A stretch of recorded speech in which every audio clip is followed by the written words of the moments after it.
aluno da mediação tecnológica. Tem uma música de Chico que ele dizia: apesar de você, amanhã há de ser um novo dia. Sabe de que eles estavam falando? Estavam falando desse fim desse período que vocês estudaram com o professor Loures Mar, esse período da ditadura militar, esse período onde nós temos um processo de evasão da democratização do Brasil, aonde começou com a AI-5, com a Constitucional número 5, e depois nós tivemos a Constituição de 1967. Constituição dura, Constituição que ela vai tirar alguns direitos trabalhistas. Então, agora, nós estamos, o ano é década de 80 ali, início da década de 80. Nós estamos entre 1983, 84 e 85. A população agora ela está gritando. Ela está gritando pela redemocratização do Brasil. O Brasil precisa voltar a ser democrático. Por isso que se chama redemocratização. Significa, então, que o Brasil não era democrático. Não existia democracia. Não existia o direito à voz, o direito à vez, o direito ao voto direto. É por isso que o brasileiro ele foi para a rua pedindo diretas já.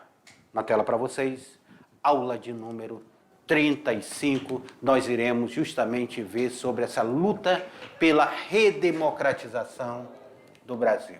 Essa luta pela essa redemocratização do Brasil. O assunto que nós iremos abordar na aula de hoje. Iremos ver a campanha da Direta Já, a eleição de Tancredo Neves, o governo de José Sarney e a Constituição de 1988. A gente começa as habilidades que é colocada para vocês, e a gente começa a nossa aula de hoje falando sobre essa luta pela redemocratização do Brasil. O que vai significar essa redemocratização? Por que o Brasil se pedia diretas? Qual era a necessidade de se pedir diretas? Não havia eleição direta no Brasil? Tudo isso nós iremos entender nessa aula de hoje, aonde começa a campanha Direta Já, 1984. Aqui nós vamos ver figuras que depois vão se tornar adversários políticos, mas ali eles estavam num palanque pelo mesmo objetivo. Nós temos aqui Fernando Henrique Cardoso, que vai se tornar presidente do Brasil por 2 mandatos, e Luiz Inácio Lula da Silva, que também vai se tornar presidente do Brasil por 2 mandatos, por eleições livres e diretas para presidente, contra o arroxo e o desemprego. Nós estamos no ano de 1984. O governo estava enfraquecido politicamente. A inflação voltava a disparar. Na casa de 3 dígitos, o país havia pedido ajuda para o Fundo Monetário Internacional, o FMI. Então nós estamos passando por um Brasil, neste momento, um Brasil que os brasileiros vão para a rua porque eles estão sofrendo um arroxo em seus salários. Porque a inflação está galopante, a inflação já está entrando em 3 dígitos. Hoje, quando a inflação chega a 2 dígitos, nós já nos desesperamos. Imagine naquele momento a inflação chegando a 3 dígitos e a coisa vai piorar. Isso tudo reflexo também daquele... Lembra que foi trabalhado com vocês sobre a questão do milagre econômico? Pois é, o milagre econômico ele deixou uma dívida externa do Brasil muito elevada. Muito elevada essa dívida externa. E essa dívida externa que o Brasil vai pegar após esse milagre econômico, também nós vamos nos depararmos com uma inflação que vai começar a crescer. O governo militar, então, ele começa a enfraquecer.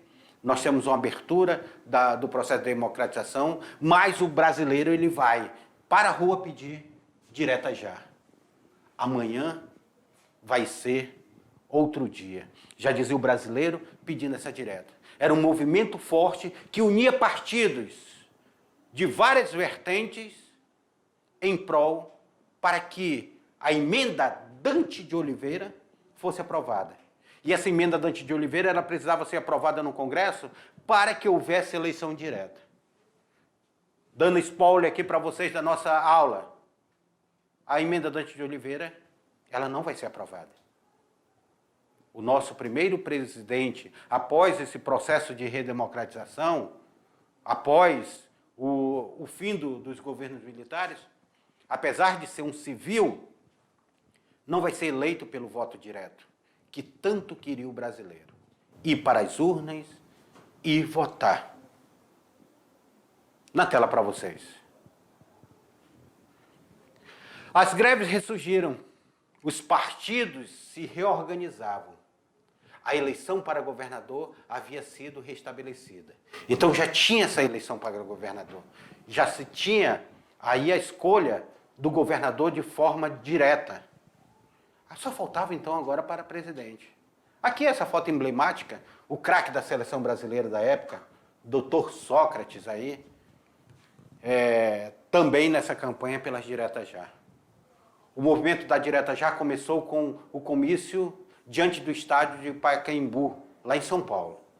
Esse comício do estádio de Pacaembu já vai ser no finalzinho de 1983. E continuou, esse movimento continuou em Olinda, em Curitiba, em Porto Alegre, então ele vai se espalhar pelo Brasil. O que se pedia? Pedia-se direta já.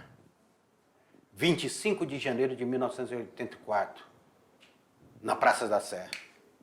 Em janeiro, o movimento se espalhou pelo interior paulista, por Salvador, por Vitória, até seu auge na Praça da Sé, com estimativa que foram de 200 mil a 300 mil pessoas. Então agora, meus queridos, agora nós estamos aqui com os brasileiros na rua pedindo o fim do período militar, pedindo o início da redemocratização do Brasil, pedindo a direta já. Então, nós estamos diante de um novo cenário político. O Brasil está se transformando, está se redemocratizando. É por isso que nós falamos em redemocratização do Brasil. Havia necessidade. Só que a redemocratização do Brasil, nós vamos ver na nossa aula que ela não resolve o problema da crise social que o Brasil está enfrentando. O problema da crise social é muito forte. O problema econômico do Brasil ele é muito forte. Está tendo esse reflexo. A dívida externa brasileira ainda está muito forte. O Fundo Monetário Internacional ainda controla a política dentro do Brasil. Os Estados Unidos ainda têm uma influência econômica e política muito forte dentro do Brasil. Direta já. Era o que se pedia na rua. Na tela. A emenda Dante de Oliveira. Isso que eu quero que vocês observem. Que a emenda constitucional, lembrando que neste momento qual é a Constituição? Professor, qual é a Constituição que nós estamos nesse momento? Nós estamos com a Constituição de 1967. Só para a gente não perder. Tivemos uma Constituição em 1900 não. Ainda não estamos em 1900, vamos apagar aqui. Nós tivemos a nossa primeira Constituição em 1822, lembra aquela Constituição Imperial? Que vai durar um bom tempo, a Constituição de 1822. Depois, em 1891, nós tivemos uma nova Constituição. Entramos no século XX, em 1934, temos mais uma Constituição.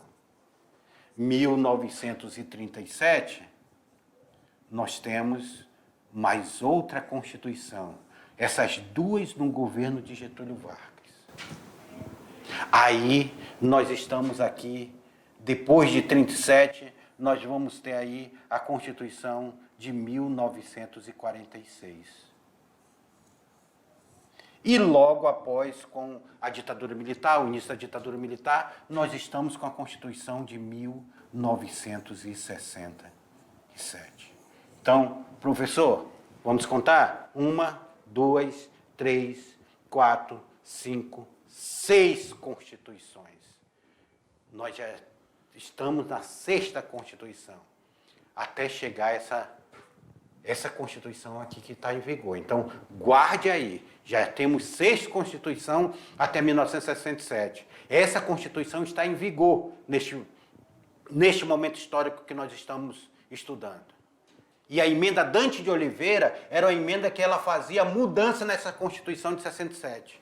Ela vai para votação, apesar de ela ter recebido uma grande quantidade de votos, 298 votos, e apenas 65 votos contrários, ela não vai ser aceita, porque ela vai perder por 22 votos. Ela não tem a maioria relativa, a maioria necessária que era preciso. E lembrando que houveram 3 abstenções, 113 deputados se ausentaram, a maioria desses deputados era do PDS. O PDS era o partido dos militares, que era o partido do governo, era o PDS. Que depois nós temos aí a Arena e depois ela se transforma em PDS. E um do PTB aqui. Todos os 65 votos foram do PDS contra a emenda Dante de Oliveira. Essa emenda Dante de Oliveira, meus queridos alunos, ela tinha um objetivo. O que seria o objetivo da emenda Dante de Oliveira? Seria fazer uma mudança da Constituição para que houvesse as diretas, houvesse eleições diretas. E ela não vai ser aprovada, não vai se conseguir fazer eleições diretas. E agora, o que fazer? Como agir? Como iremos fazer a eleição para presidente? Vamos entender na aula, porque fique atento que nós estamos vendo a redemocratização do Brasil. Nós estamos vendo esse processo histórico que o Brasil está passando por essa transformação. Na tela de vocês aí. A eleição de Tancredo Neves. Lembrando que o Colégio Eleitoral elegeu o mineiro Tancredo Neves do MDB em 15 de janeiro de 1985. Lembra? Direta já em 84, não passou. Em 85 nós temos a eleição, 480 votos contra 180 votos para Paulo Maluf, que era aquele que foi governador de São Paulo. Ele vai perder para o Tancredo Neves.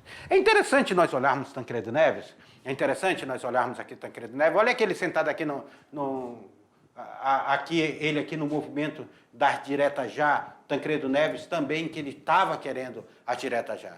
Aqui nós temos figura aqui, nós temos o Tancredo Neves, nós temos ali, Leonel Brizola, nós temos aqui o grande mentor da Constituição, Ulisses Guimarães aqui, que vai ser o grande presidente da Assembleia Nacional Constituinte. A Constituição de 88 tem essa chancela dele. Grandes políticos, Tancredo Neves. Eu quero lembrar para vocês, Tancredo Neves, que ele já tinha sido o primeiro-ministro do Brasil quando nós implantamos parlamentarismo lá no governo de João Goulart. Lembra que no governo de João Goulart nós estudamos isso, que foi implantado o parlamentarismo? Pois é, o Tancredo Neves ele já tinha sido primeiro-ministro lá atrás. Tancredo Neves, que é avô de um político da atualidade, muito conhecido, que disputou a presidência da República, que é o Aécio Neves, avô de Aécio Neves. Aí, Ulisses Guimarães também. Ulisses Guimarães morreu de um acidente de helicóptero, Ulisses Guimarães. E ali, o Leonel Brizola. O Leonel Brizola, que é aquele que tinha lutado para que João Goulart tivesse sido empossado como presidente, fez toda a articulação, foi governador do Rio Grande do Sul, foi governador do Rio de Janeiro. Então, são figuras políticas que eles estão lá nessa briga por diretas já. Só que não teve eleição direta, mas mesmo assim, o Tancredo Neves, que era um político muito carismático, um político mineiro muito carismático, um estadista muito respeitado, o Tancredo Neves. Ele fazia uma união ali, ele fez uma aliança com o vice dele tinha acabado de vir da Arena, tinha mudado de partido e tinha vindo para o PFL, que era um novo partido ali, e ele faz essa aliança com o PFL. Sabe quem foi o vice dele? A gente já vai falar sobre esse vice que vai se tornar o presidente, de fato, do Brasil. Porque, infelizmente, Tancredo Neves não se torna presidente do Brasil. Você vai entender por quê. Na tela para vocês. Tancredo Neves era um político de tendência moderada, governador de Minas Gerais, tinha capacidade de agradar um amplo número de participantes do colégio eleitoral. O MDB, que era MDB, depois existia dois partidos, o MDB e a Arena. Aí depois o MDB virou PMDB e a Arena virou o quê? Virou PDS. Virou PDS. Formou-se uma aliança com o PFL, indicando quem que eu falei para vocês vai se tornar presidente da República? José Sarney. O José Sarney, que vem lá do Maranhão, aquele poder grande que ele tem lá no Maranhão, ele é vice do Tancredo Neves. Vai ser vice do Tancredo Neves. Pessoal, o interessante é vocês observar essa questão do vice. É interessante vocês observarem essa questão do vice, porque vários momentos da história do Brasil, o vice vai assumir. Lembra de Deodoro da Fonseca? Quem assume? O vice dele. Lembra aí? Lá do Deodoro da Fonseca, quem vai assumir o vice dele. Durante a política café com leite, alguns presidentes morreram e seu vice assumiu. O próprio Getúlio Vargas, quando ele vai morrer, quando ele morre em 54, o seu vice Café Filho é quem assume. Aí nós temos aí o processo aí, o Jânio Quadros vai renunciar, o vice dele assume, que é João Goulart. Aí nós temos um processo aí de vices assumindo. E agora, no processo de redemocratização, não é diferente. Tancredo Neves é eleito, infelizmente morre antes de tomar posse, e o seu vice, José Sarney, assume. Depois nós vamos ver Itamar Franco assumindo, que era vice do Collor. Nós vamos ver aí o Michel Temer, vice da Dilma, assumindo. E nós vamos ver, a história do Brasil, ele traz essa questão dos vices que vão assumir o poder. Voltando aí na tela para vocês. Na tela para vocês. Na véspera da posse, em 15 de março de 1985, foi internado e não saiu mais do hospital. Morreu em 21 de abril.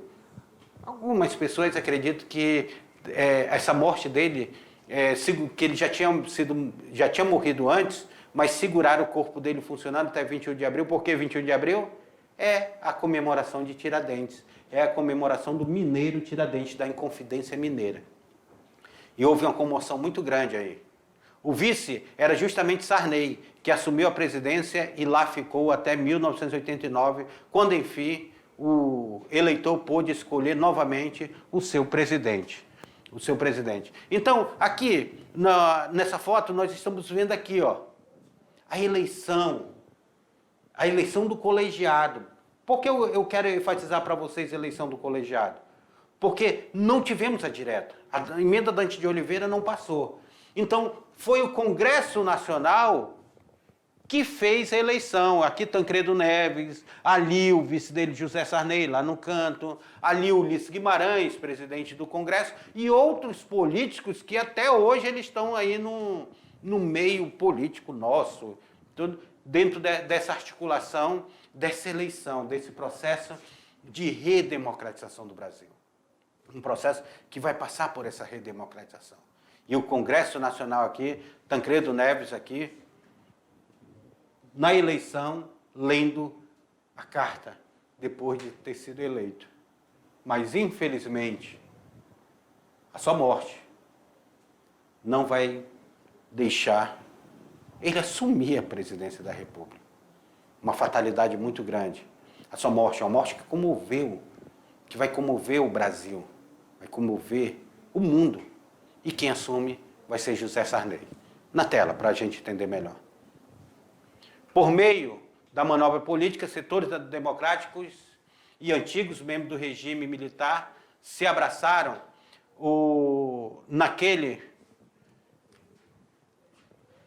naquela eleição. Apesar das estranhas feições desse acontecimento histórico, um civil voltou após 21 anos de regime militar no Brasil, ele volta ao poder. um novo momento de expectativa e discussões de forma se formulava no país. Então, a morte de Tancredo Neves, aí o comboio que foi feito, a comoção, o carro fúnebre, o carro de bombeiro, aquela simbologia do carro de bombeiro levando o corpo, o Brasil naquele momento chorava. O Brasil se comovia e chorava naquele momento pela morte de Tancredo Neves. Então, nós estamos aí nesse momento histórico muito forte do Brasil. É uma mudança, tá? Temos uma mudança governamental, mas nós não temos ainda uma mudança estrutural do Brasil.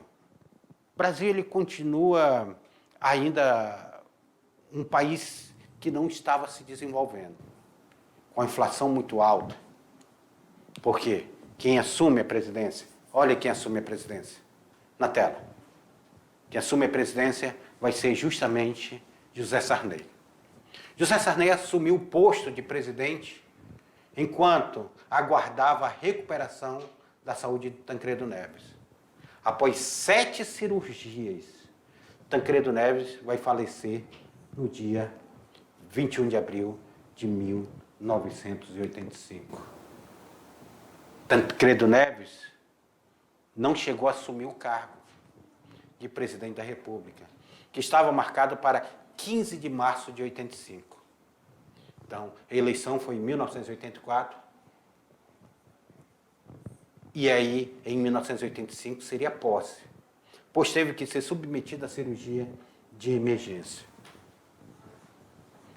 Então, não se conseguiu avançar, e a morte de Tancredo Neves, que é representado por essa foto com um carro de bombeiro levando o corpo de Tancredo Neves. Lembro até hoje que as músicas que eram tocadas naquele momento eram uma música que comovia o Brasil. O Brasil que estava passando pela redemocratização. Eu tinha nesse momento 13 anos de idade, 12 para 13 anos de idade. E o Brasil estava passando por esse processo de redemocratização. Estava apostando na figura do Tancredo Neves, que ele conseguia agregar forças divergentes, mas ele não consegue tomar posse do Brasil. Sua morte vai levar José Sarney ao poder.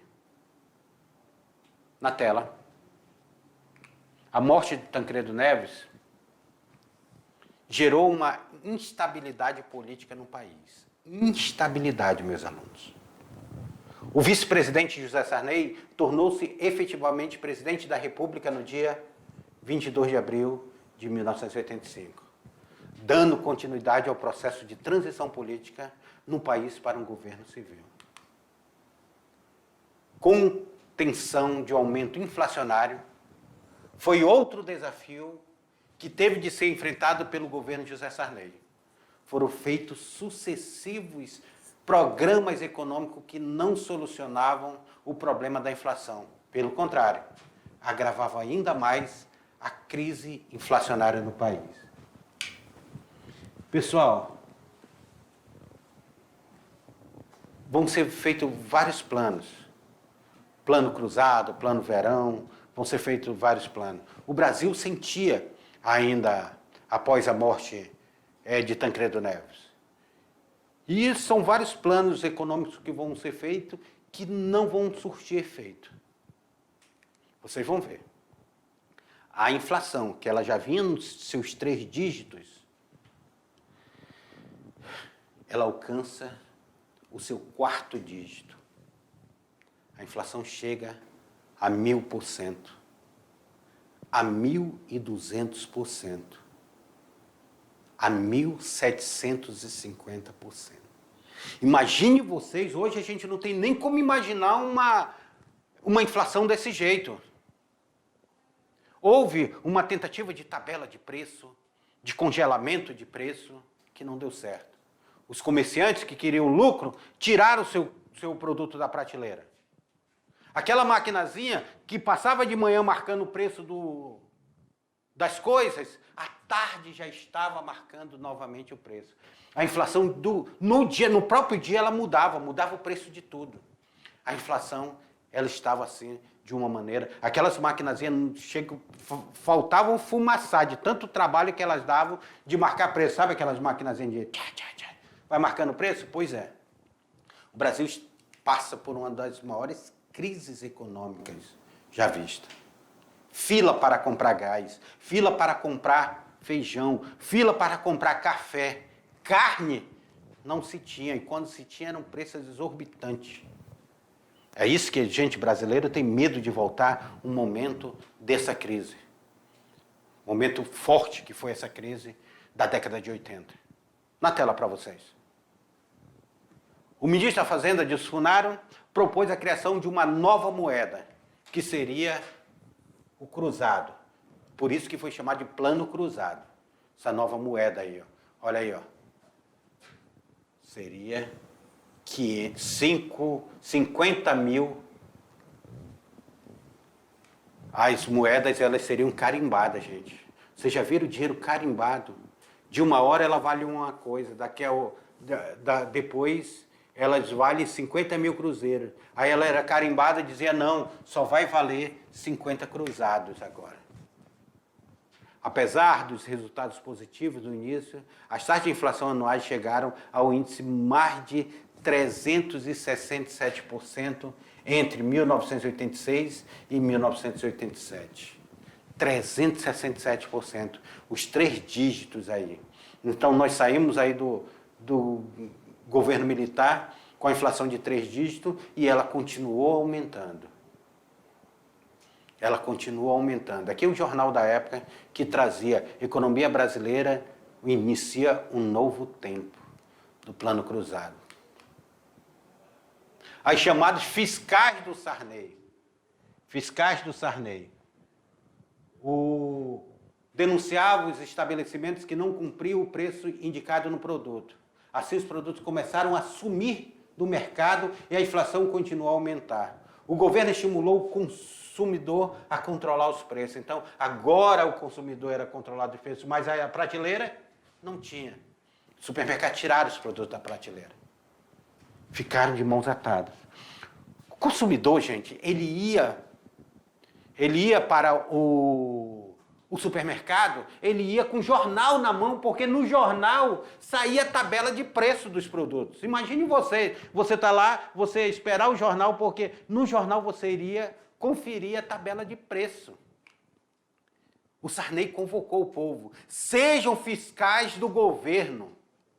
Venham ser fiscais do governo. E o povo foi na onda, era o fiscal do Sarney e tudo, iam para lá, não pode aumentar o preço e tudo, tinha briga no supermercado, aquela fila, os comerciantes chegavam lá, arrastavam os seus produtos da prateleira, escondiam os seus produtos, que eles não queriam vender os seus produtos no preço que o governo queria tabelar. Então nós vamos passar por um momento de uma crise dessa década de 80, uma crise muito forte, uma crise econômica muito forte. E essa crise econômica, ela vai desencadear uma inflação enorme, uma inflação galopante. Então, nós estamos passando por esse momento, por esse processo histórico. Tabela de preço, tabela na mão, para conferir com a prateleira, saber se a prateleira ela está ao mesmo preço que essa tabela é trazida. Na tela para vocês aí. Olha aí a galopagem da inflação, gente. É quase surreal. É quase surreal. O IGP da época que media, aqui é o teto de 2.000%. Só para vocês terem uma ideia. A inflação, ela sai daqui dos 3 dígitos, já estava nos 3 dígitos, aí ela vem em 86, ela dá uma queda. Quando chega de 87 até 1989, a inflação ela vai em disparada, chegando a 1.764%. 1988, o ministro da Economia, Luiz Carlos Bresser, promoveu o Plano para Conter a Inflação. O índice inflacionário aumentou em 1000%. O que é conhecido como Plano Bresser. Você já deve ter ouvido o avô de vocês falarem, os pais, sobre esse Plano Bresser. O Plano Bresser não controlou a inflação. A inflação foi para 1000%, saiu dos 3 dígitos e agora foi para 4 dígitos. 1989. Houve agora novo plano, que seria o Plano Verão, que também não conteve a inflação, que chegou a 1764%. O pico dela aqui, ó, 1764%. Gente, o que é isso? A crise financeira do país era também descontente, uma crise econômica global. Então nós temos o mundo em crise econômica e o Brasil em mais crise ainda, com essa inflação galopante, essa inflação louca. Então as pessoas no supermercado aqui, que eu coloquei essa foto ilustrativa para vocês sentirem o que eram as pessoas no supermercado, o que eram as pessoas tentando fiscalizar o preço das mercadorias, tentando fazer com que essas mercadorias não saíssem das prateleiras. Tá? Olha o pobrezinho do garotinho aqui, sem saber o que estava acontecendo. Essas crianças aqui, elas só vão sentir depois, que hoje são adultos, só vão sentir depois o que está acontecendo neste momento histórico. Carrinho vazio. Carrinho vazio. Era a representação. Era uma crise muito grande. Imagina, você recebia o seu salário não dava. Seu salário não crescia igual à inflação. Seu salário não crescia 1.700% ao mês. E a inflação comia todo o seu salário. A população passando fome. A população indo comer osso. Ovo virou artigo de luxo, ovo. Eu era pequeno, mas eu lembro dessa crise muito forte no Brasil. E hoje a gente estuda a história do Brasil, a gente sente como foi o impacto dessa crise dentro da nossa sociedade. Na tela para vocês. Porque agora nós estamos vendo aí uma nova Constituição. Uma das questões que tiveram no governo de José Sarney, uma das questões que nós podemos avaliar como positiva no governo de José Sarney, foi justamente a nossa 7ª Constituição, 1988. 1988. Nós temos aí a nossa 7ª Constituição. Aqui nós estamos vendo aí que era o líder do Congresso Nacional com a Constituição na mão, Ulisses Guimarães. Inclusive hoje tem escolas, bairros, ruas com o nome de Ulisses Guimarães e a gente não sabe direito quem foi Ulisses Guimarães. Foi isso aqui, ó, que ele foi considerado o grande líder desse processo da Constituição. Esse candidato do PMDB aí, que foi candidato também à presidência da República. E aí nós ganhamos a nossa Constituição, considerada, chamada, apelidada de Constituição Cidadã. Precisamos medir essa balança. Precisamos medir essa balança dessa nova Constituição. Constituição de 1988, Constituição que está em vigor até hoje no Brasil. O que fala essa Constituição? O que traz essa Constituição? Por que ela é chamada de Constituição Cidadã? Já eu vou mostrar algumas questões que essa Constituição traz, que foi um diferencial neste momento. Na tela aí. A nova Constituição ampliou direitos trabalhistas. Por que ela é considerada cidadã? Ela amplia os direitos trabalhistas. A Constituição de 46 e de 67, ela vai ampliar esses direitos trabalhistas que estavam nessas constituições. Ela vai reduzir a jornada de trabalho. Eram 48 horas, ela vai reduzir para 44 horas semanais. 48 horas você trabalhava sábado e domingo e não tinha descanso. Aqui 44, para você ter um pouco de descanso, o trabalhador ter descanso. A restituição de direito à greve. A Constituição de 1967, ela havia tirado o direito da greve. porque não era uma Constituição democrática. E agora nós temos o direito da greve sendo restituído. O intuito, o Instituto Liberdade de Associação Sindical. As associações sindicais, elas passam a ter liberdade para agir. 13º salário, gente. Até hoje estão querendo tirar o nosso 13º salário, mas o 13º salário foi a Constituição de 88 que nos garantiu. 13º para o aposentado e seguro-desemprego também. O 13º aqui para aposentado, porque lá na Getúlio Vargas já tinha colocado o 13º, mas aqui no caso nós estamos vendo aqui a questão dos aposentados. Seguro-desemprego. O que é o seguro-desemprego? Você fica desempregado, você por um tempo recebe um seguro até você arranjar outro emprego. Então, essa Constituição, chamada de Constituição Cidadã, ela tem essa função social. Ela traz essa função social. Ela traz algumas características dela, como o SUS, o Sistema Único de Saúde. Pessoal, o SUS ele é modelo mundial. O SUS tem um problema, tá? Mas quem seríamos nós se não fosse o SUS, o Sistema Único de Saúde? Essa pandemia, ela mostrou a importância que é o SUS, o Sistema Único de Saúde. Voto facultativo para jovens de 16 e 17 anos. Acima de 18 anos, ele é obrigatório, mas o voto facultativo. Ou seja, a população de 16 e 17 anos puderam votar, tiveram direito ao voto, foi dado para eles, mas é facultativo, eles votam se ele quiser. A Constituição de 88, ela traz uma coisa que não foi trazida por outras constituições, que foi o voto do analfabeto. As pessoas que não sabem ler nem escrever. O analfabetismo, então, ele é contemplado também com a Constituição, com direito à cidadania, com direito ao voto aí. Os municípios passaram a ter maior autonomia.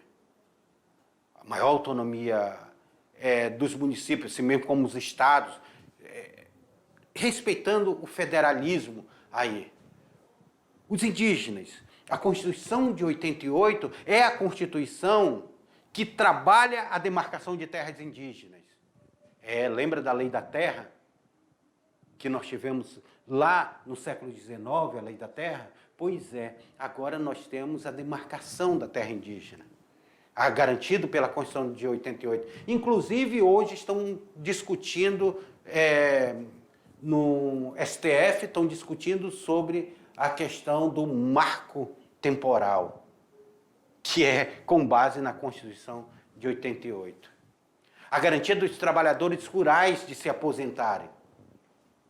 O INSS ele passou a ter essa função social. Os trabalhadores rurais que até então não tinham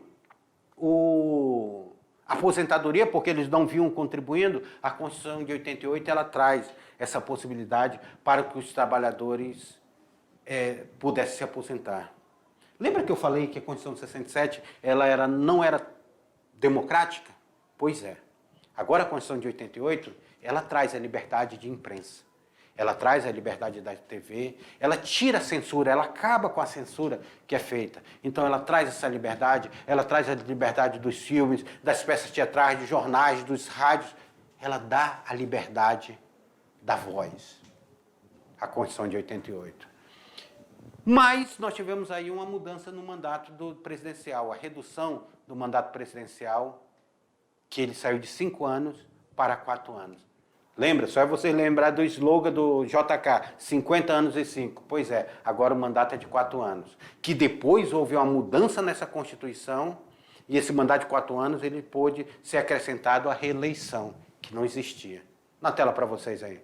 Então, aqui nós temos, que eu estava falando para vocês, do SUS, do voto facultativo, a maior autonomia dos municípios, a garantia das terras indígenas, da demarcação, a lei de proteção do meio ambiente também, que foi trazido por essa Constituição, que eu esqueci de falar, a garantia da aposentadoria para trabalhadores rurais, o fim da censura e a redução do mandato presidencial, a redução do mandato presidencial. Então, aí nós estamos vendo essa transição do Brasil nesse processo de redemocratização.